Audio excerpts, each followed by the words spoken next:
Holiday after holiday, I got a pink Christmas tree. Bella Rogni I turned it into a Valentine's tree. has made the hospital her home. I didn't want to take it down because it makes me happy. So Treatment after treatment. and I need the chemo and radiation to kill the cancer, right? What keeps her going And you feel awful when your blood is low. is a pint of blood It helps. donated by a stranger. It's literally, it saves lives, you know? It's saved my life. Across its 10 hospital system, MHealth Fairview says more than 58,000 transfusions were given last year alone, helping with cancers, transplants, and surgeries.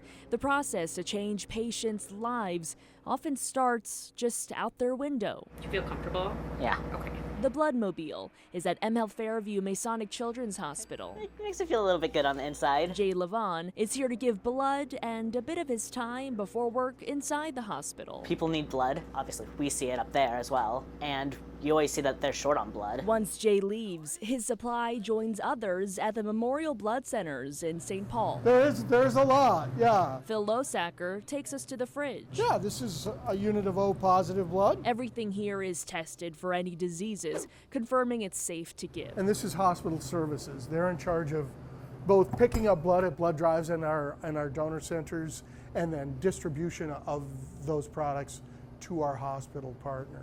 Before they take off, whole blood donations are separated into red blood cells, plasma, or platelets, different parts for different uses. The need is here.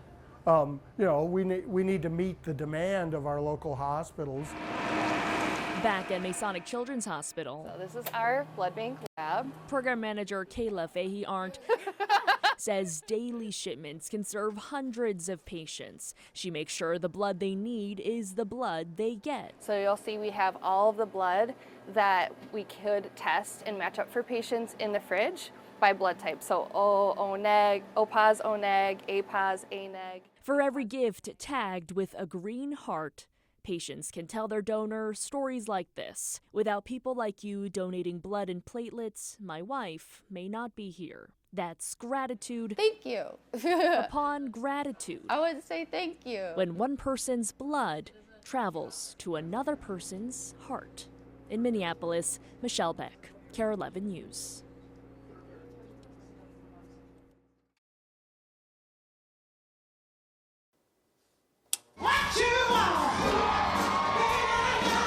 There's nothing like a stage to shine a light on the times. The grandstand stage, for one, revealing what's in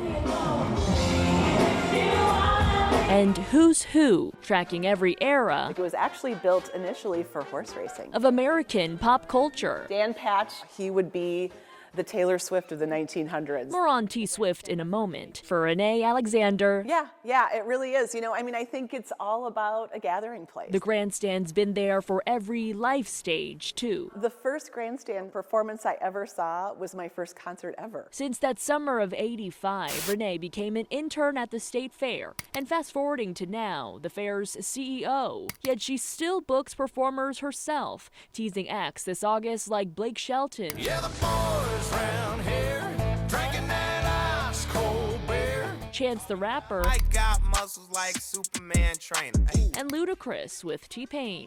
Something to lane, tryna run that game, tryna get it served on. Final grandstand show will be announced mid-June. Mid-June. And is this the biggest grandstand act of this year, would you say? No, it's more about of timing and what they have going on related to their schedule and when we can announce. While this year's set is still weeks away from being built, Renee reveals she's already made offers for next year. Then there's all kinds of criteria that come into play as it relates to, will they play outdoors?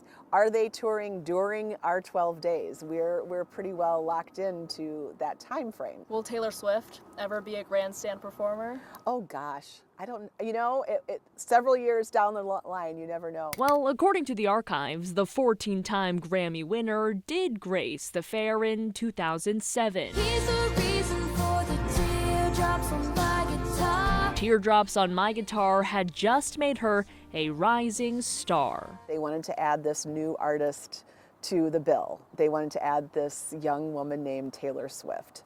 And I was annoyed because like we already have 2 opening acts. It's funny how things change for all of us. The fact that I was sitting in seats like this, you know, in 1985, and now here I am overseeing the whole thing. It's a pretty incredible journey. The eras of our lives shine brightly when they're under the grandstand's lights. It's really almost the heartbeat of the fair. At the State Fairgrounds, Michelle Beck, KARE 11 News.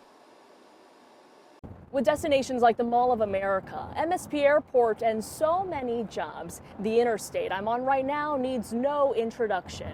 Looking at the drivers around me, I'm told Minnesotans from all but 2 counties take 494 every single day. They flood what's known as the Bloomington Strip. That's 494 between Eden Prairie and just past the airport. Traffic. It's pretty bad.